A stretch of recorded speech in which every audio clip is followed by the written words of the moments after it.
I want to take a few minutes and urge you to seek purity in your household.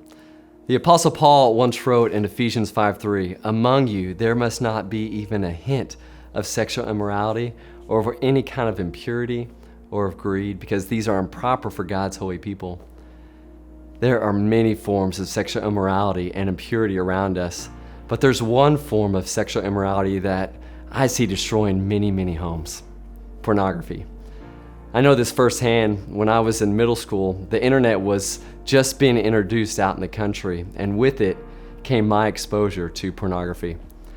I was addicted from the start, and sadly, it warped my brain for many years.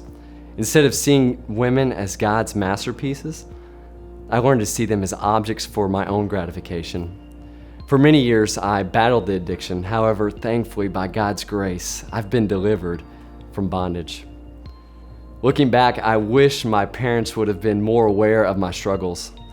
I wish they would have talked to me about the birds and the bees, even though that would have been really, really awkward.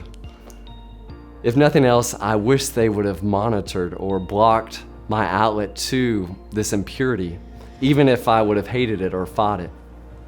But here's the thing. They couldn't do those things because they had no idea about the dangers around me or what I was doing to engage with those dangers. I hope I'm wrong, but I'm betting many of you are just as lost when it comes to your kids and their interactions with technology or social media. It's estimated 94% of children will see porn by the age of 14, which leaves no question as to why the porn industry makes more money annually than the NFL, NBA, and MLB combined. Porn is addictive. This is why Paul encourages us not to even let a hint of sexual immorality be present in our lives or in our homes. So what can we do to combat this? Begin the conversation now. It's never too late or early to talk to your kids about God's design for sexuality and the pitfalls that come when we settle for less than God's best. Also, please monitor your kids' devices. Our kids have the world at their fingertips, which is really, really scary. Beyond popular belief, you can put restrictions on their phones and set healthy boundaries for them.